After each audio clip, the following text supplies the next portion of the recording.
From the New York Times, I'm Michael Barbaro. This is The Daily.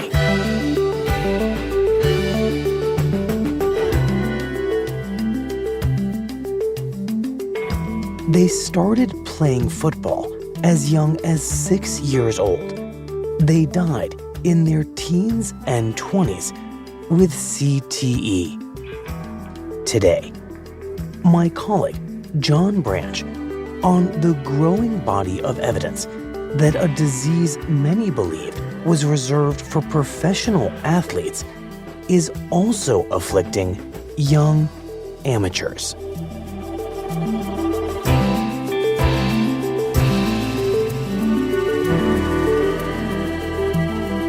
It's Tuesday, December 19th.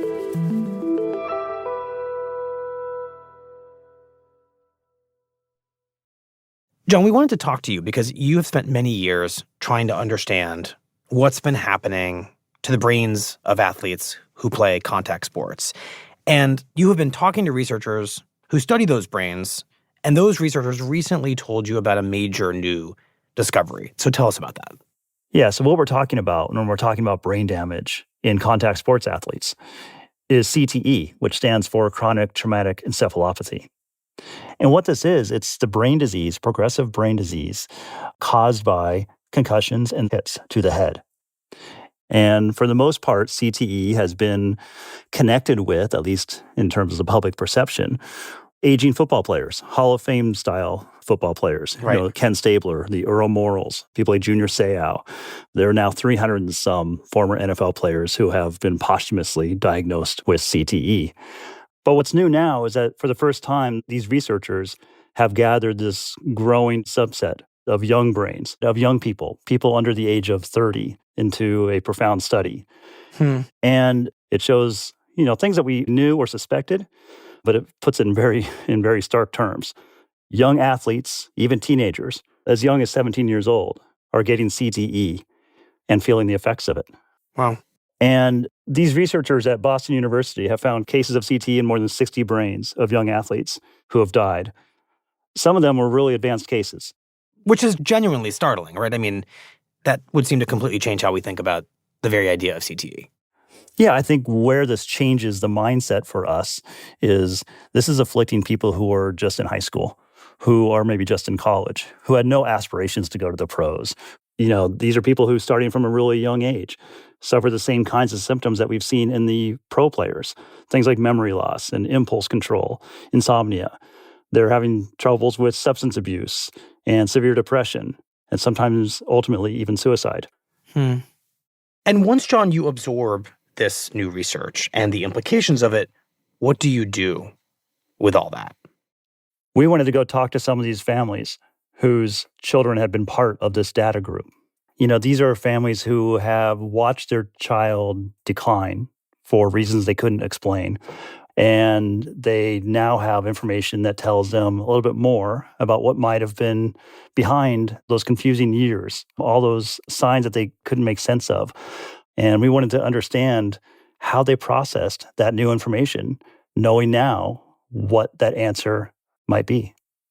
And which of those families stands out to you? Well, there are several. All right, well, thank you both. But I would say that the family of Hunter Foraker. Let's start chronologically. Tell me about his parents, Bill and Kim Foraker. Still really stick with me.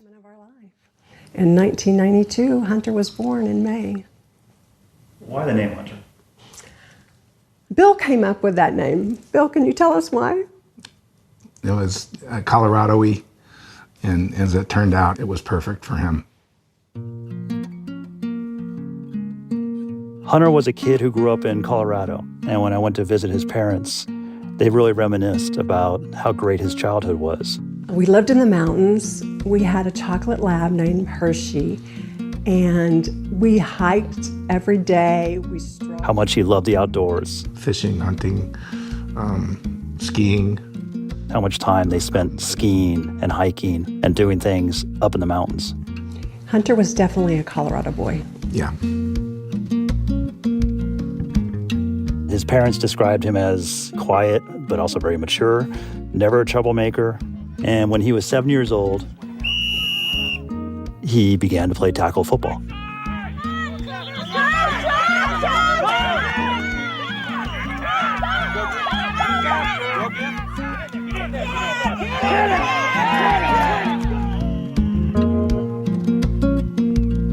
The name of the team was Cougars, and Bill was the coach. Yeah.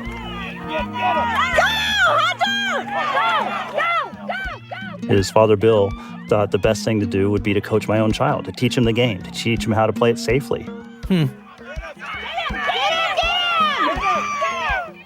I was concerned if he was going to play a contact sport like football that I was there to supervise.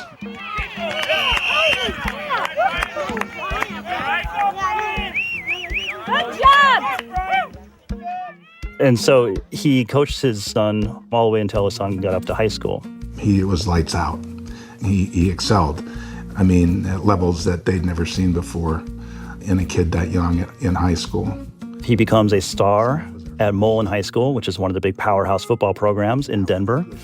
And sometime in his mid-teens, Was it during his sophomore summer? Yeah. Hunter sustained a concussion, a pretty serious concussion. I never knew during the scrimmage. I knew he was, acting a little different, but nothing alarming. He was woozy afterward, seemed to have shaken it off the way a lot of kids do. Mm-hmm. But on the way home that day, He started to vomit. he threw up in the car. The Forakers then took him to the hospital and then to his pediatrician. His pediatrician looked him over and he said, "Hunter, you're a big kid. You're tough. You got your bell rung. Go get him. You're going to be an All-American." In other words, go back to the football field. Go back to the football field. And that's exactly what Hunter does.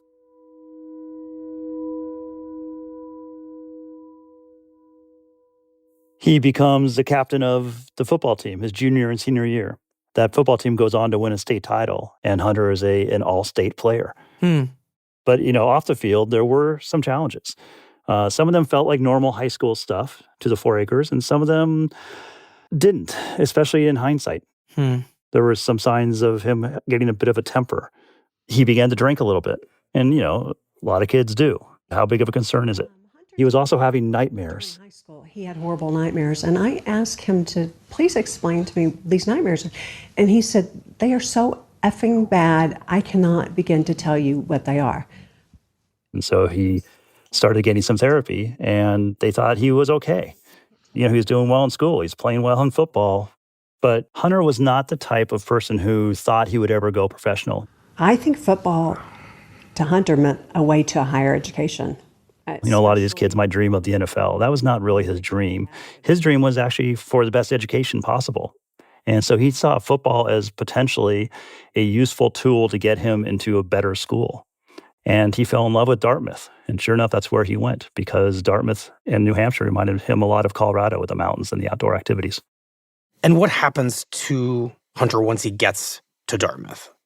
Yeah, so he plays on the JV team his freshman year and does very well. And then during training camp his sophomore year, he has another serious concussion. And it took him about a week and a half to really fully recover. He was foggy. He would report serious headaches. And he was really uncomfortable with the way concussions were handled. Hunter told his parents he had seen some of his other teammates with concussions and saw how they hurried back despite having symptoms. And then I remember having a conversation with him that it scared him to death, that he's witnessed other football players on his team that have had concussions and he knows it, and they would just go right back in. And he said, "You know what, this is not for me. This is not really the reason why I'm here. I'm here to get an education." And he quit football. So he understood these hits he had been taking as accumulating to something that he no longer wanted to be a part of. That's right. And what happens once he walks away?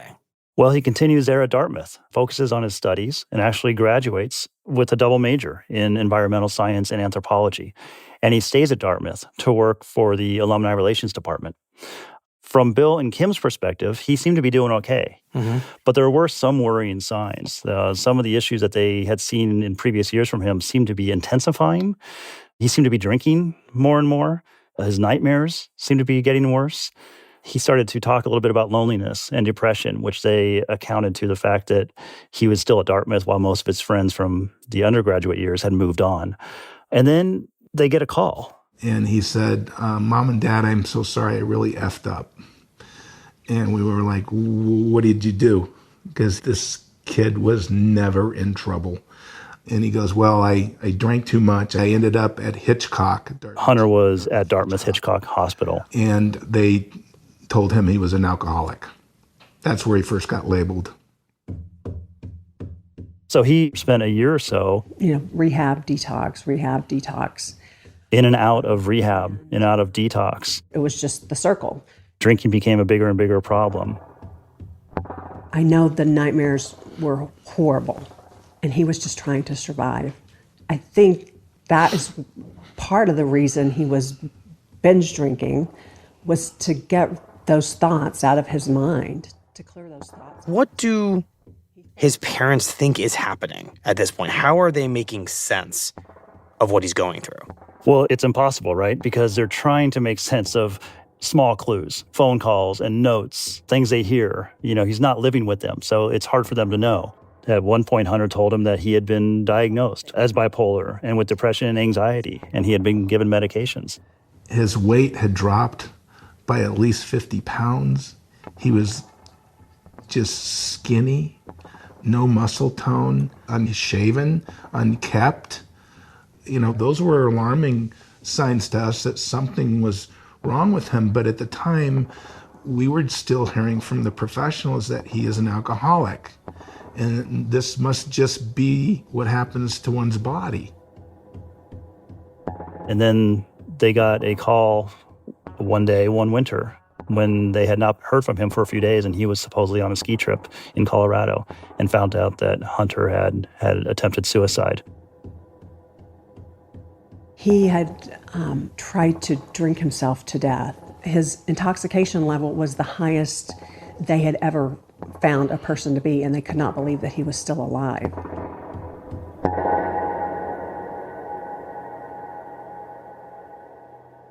And at that point, Hunter goes back into rehab and into counseling.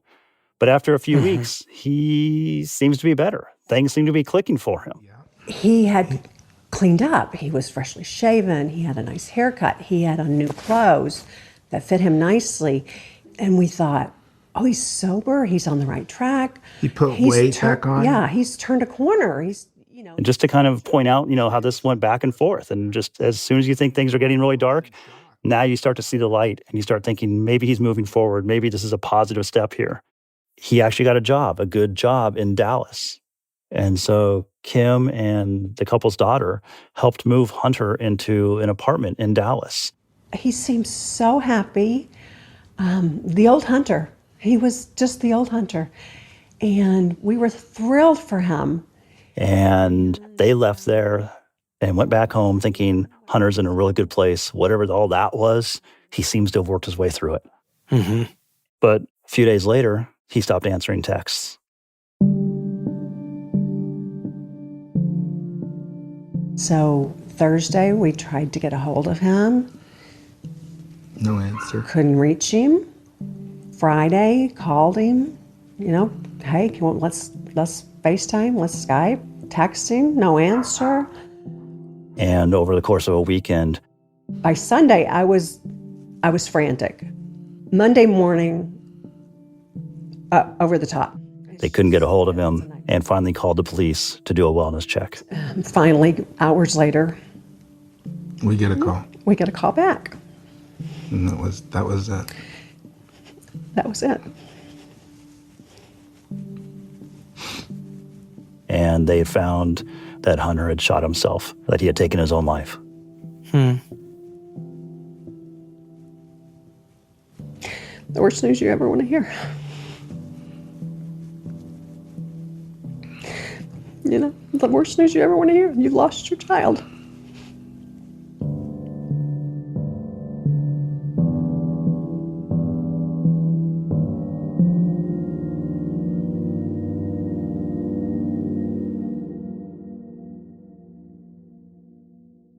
So after the police find Hunter the local coroner goes to the apartment and notices all the football helmets that Hunter has and calls the family and says, have you considered donating your son's brain for research? The coroner obviously understands there's a connection between football and brain disease. And the Foraker family would not consider this, turned around at that moment and said, yeah, we're desperate for answers. We want to know what happened to Hunter. And if this helps us understand it, then by all means, let's donate his brain. So Hunter's brain ends up in Massachusetts at the same brain bank that has examined the brains of all these famous football players, hundreds and hundreds and hundreds of brains. And the researchers then call Kim and Bill and say, your son had stage 2 C.T.E. out of a 4-stage scale. Severe case of C.T.E., especially for somebody that age. And then we started asking questions, of course. What exactly does that mean? What are the symptoms? And then she started telling us, and then it just came together, and it was like that was Hunter. That's exactly his actions, his change in his lifestyle, his everything. It just started coming together. And so in some ways, they were relieved. They had an answer for what had happened to their son. All these inexplicable things that he had been going through the last few years now suddenly kind of made sense. They could be explained in some way. But it also struck them with a hard piece of guilt because they're the ones who put him into football. How could we have let our child get harmed to that point? How could we ever have let Hunter in a sport that damaged his brain to a point that gave him stage 2 C.T.E.? I mean, that is something an NFL player has. And I feel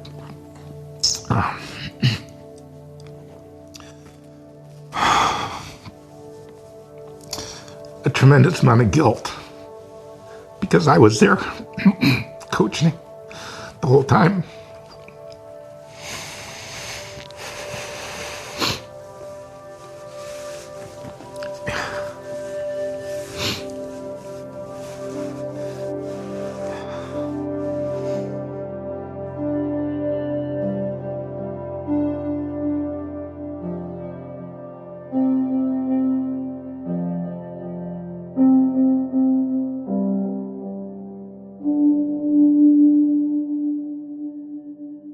We'll be right back.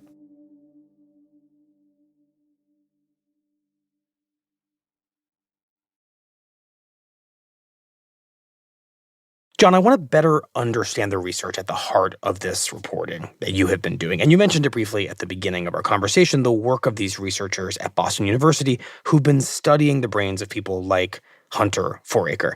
So take us more deeply inside of that research and into its specific findings. Yeah, so this study is focused on brains of young athletes under the age of 30. And since 2008, between 2008 and 2022, they collected 152 of them. And what they have to do is to take them into a lab, and they literally slice them into really thin sheaths and put them underneath a microscope. And what they're looking for is the buildup of what they call tau proteins. And what tau proteins do basically is tangle the neurons in the brains, not unlike what we see with older people who have dementia or Alzheimer's. So the researchers take a look at slices of the brains from the 152 samples that they have of people under 30 years old, and they find C.T.E. in 63 of those brains. Wow. A little bit more than 40% of them had C.T.E. That's a lot. Yeah, it sounds like a staggering number. I think surprised even the researchers. Now, we have to be clear that this is a biased sample. People are donating these brains because they are looking for answers. So it's in no way to suggest that 40% of kids who play football or anything else are going to have C.T.E. But yeah, more than 40% of the brains that they had C.T.E. Among those are athletes who were as young as 17 years old, 18-year-olds with very severe cases of C.T.E., as bad as many of these NFL football players and Hall of Famers that we've been talking about. And it crosses a lot of sports. We typically associate this with football, and that's where most of these brains came from, were the families of football players. But there were other sports as well. Hockey, soccer, boxers, an equestrian athlete, rugby. These are all contact sports that are now seeing increasing numbers of people with CTE, including young people with CTE. Something you just said seems a little hard to wrap your head around, which is that there are cases where these young athletes have CTE that is as serious as professional athletes, which is very counterintuitive. I mean, even a young athlete who plays football for a long time doesn't evoke the kind of hits that I think of when I think of professional football. So how do the researchers come to understand that? Yeah, I mean, this is all part of the nasty trick of trying to figure out what CTE is and who gets it and why. The researchers don't know why somebody is more apt to get it, why somebody is more apt to get more severe cases of CTE. Michael, you and I could have the same career. You and I could play football through our youth and into the pros for 20 years. I may have a severe case of CTE. You show no signs whatsoever. And part of the difficulty of this is that this does not just involve concussions that we see on TV every Sunday where somebody is maybe knocked out and carted off the field. CTE is the product of subconcussive hits as well. And subconcussive hits are those hits that maybe don't even register to the person who's absorbing them, certainly not to anybody else who's watching. If you think about in the NFL or in football, the offensive linemen and defensive linemen are banging heads every single play. Right. CTE, they believe, is basically the accumulation of the total force that you're taking. That force can be in several big hits or it can be thousands of little ones. And so what you're talking about with kids is when you're putting them into football at the ages of 6 or 7, those hits add up. So according to this theory about subconcussive hits, in the case of someone like Hunter, what ultimately mattered to his CTE might not have been those two big concussions he suffered, one in high school, one in college. It may have been ultimately countless smaller hits he took over his career that he didn't even notice all the way back to when he was in Pee Wee football. That's exactly right. I mean, his family knows of 2 big concussions. They don't know if Hunter had a lot of other ones he never owned up to. They don't know if he had a lot of ones that maybe he thought were just minor hits that he felt and maybe made him feel weird for a day or two. And they certainly don't know how many thousands and thousands or whatever the total might be, hits he took in every single practice from the age of 7 through the first year or second year at Dartmouth in college. But, that's 10 or 12 years or more of football and being hit in the head a lot of times. Well, given that reality, what do these researchers say about the overall safety of any version of youth contact sport, especially football, but really any of the sports that we've been talking about here? Yeah, the researchers say essentially don't do it. Are they that explicit? Yeah, they believe that, look, in this country, we're not going to stop the hits in the NFL. And at this point, we're probably not going to stop them in college. And maybe even in high school in some of these communities that are worship tackle football.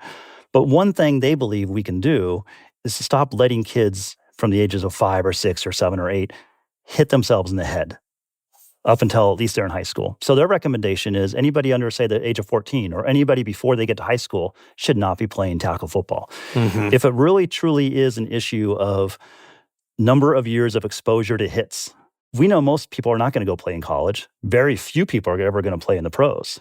So how much CTE could we eliminate by just eliminating them tackling when they're young? In other words, limit the exposure to the 4 years of high school for most people, which is a lot of years potentially of brain damage, but it's fewer than if a kid starts when they're 5 or 6. That's exactly right.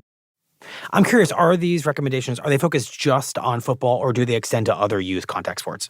There are now other sports that are certainly more aware of concussions and even subconcussive hits. And an example might be soccer, where a lot of the youth leagues now are banning heading of the soccer ball because soccer players now have been shown to have CTE. Well, they're not hitting each other like football players on every play. Where they're getting a lot of their hits are from just heading the ball, and that's a subconcussive hit. And now we know there might actually be long-term ramifications to that. Right. John, you had mentioned that Hunter's parents, when they learned of his diagnosis of CTE, looked back at his time as a player with a lot of guilt. How have the parents of the other young athletes in this study who were also diagnosed with CTE handled that news? And what did they tell you about how they now think about football and what their kids were doing. Yeah, there's certainly a lot of families that are on board with the idea that young kids should not play football, at least to a certain age, and they regret what they had their kids do. But not everybody. In fact, we talked to a couple families who are still deeply involved in football. One of them who lost their son, the father is the head football coach at University of Maryland. He believes football does so many good things for kids that even though his own son had CTE, he is still involved at the highest level of the game. The 18-year-old who had stage 2, his parents say if they had it to do over again, he would still play football.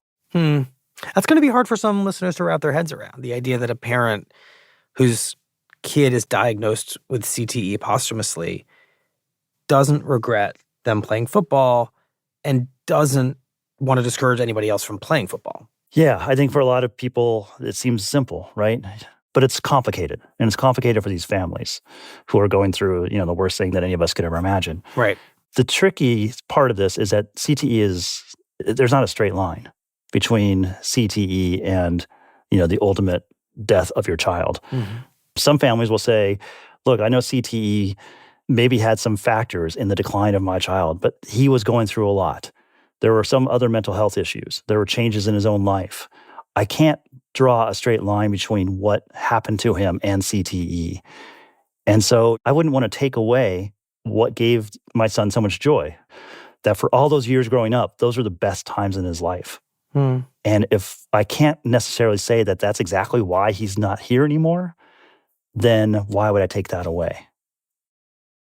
There's something, I think, ultimately very sad about the way we got to this entire conversation, John, which is, as you said, you can't diagnose CTE when somebody's alive. The only way we get here is because so many young people suffered so much that many of them took their own lives, donated their brains to these scientists in Boston. Therefore, it feels like the only way we're going to keep getting a deeper understanding of this is through the death of more and more young athletes. Yeah, I mean, unfortunately, the brain banks are going to grow with the brains of young athletes. I think it's just the fact that CTE is just mysterious enough and intangible enough that people are able to sort of ignore it and think, you know what, it's probably not going to happen to my kid, and I'm not going to be the one that pulls him off the football field because of some fear that is probably unrealistic. But as we found out from these families, it is realistic. And there is a cultural awareness now that didn't used to exist, probably didn't exist 10 years ago, in that even kids today, and certainly families today, increasingly are aware of concussion issues and CTE. One of the families that we spent time with was the family of Wyatt Bramwell. He took his life at the age of 18 and had stage 2 CTE, a very severe case of CTE, the worst that they had seen in somebody so young. Hello. So what this is me explaining what's wrong with me.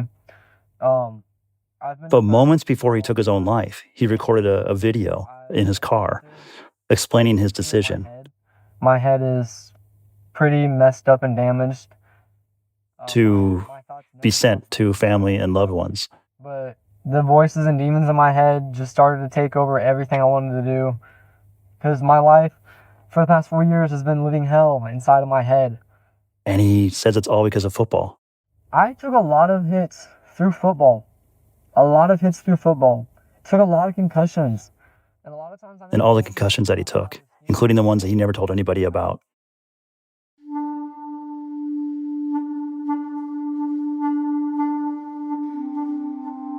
Dad, I know you're capable of doing this, and I want you to do it. His last request is to his father. After my funeral, which will be an open casket, I want my brain donated to be studied. I feel like it'll be closure for me, and it'll be closure for you guys to know that maybe Wyatt suffered from brain damage. Maybe that was the reason.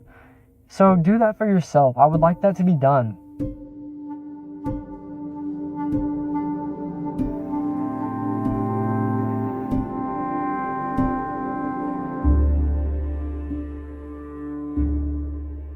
Basically, Wyatt was predicting his own CTE. And he was absolutely right.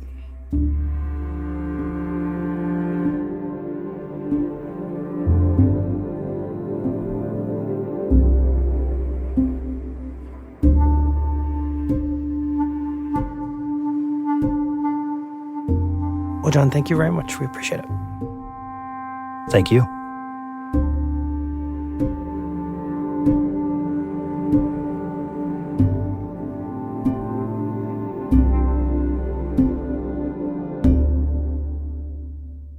We'll be right back.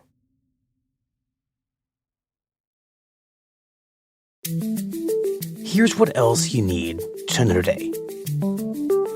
On Monday, Pope Francis gave priests permission to bless same-sex couples, his boldest step yet to make the Roman Catholic Church more welcoming to LGBTQ Catholics. It was a major about-face for the Church, which has long argued that any official approval of same-sex couples amounted to blessing a sin. But the Church stopped short of allowing priests to marry gay couples, which remains forbidden. And the governor of Texas, Republican Greg Abbott, has signed a law that permits Texas police to arrest migrants who illegally enter the state from Mexico, setting up a legal showdown with the federal government. Abbott said that such arrests are needed to allow Texas to reduce illegal crossings into the state, which exceeded 60,000 over the past year. But according to Democrats and immigration activists, it would violate the U.S. Constitution, which gives the federal government, not states, the power to enforce immigration law. Today's episode was produced by Will Reed and Alex Stern, with help from Michael Simon Johnson. It was edited by MJ Davis Lynn, with help from Rachel Quester. Contains original music by Marian Lozano, Dan Powell, and Sophia Landman, and was engineered by Chris Wood.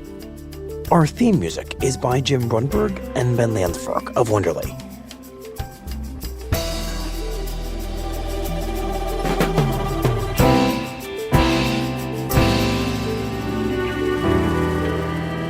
That's it for the Daily. I'm Michael Barbaro. See you tomorrow.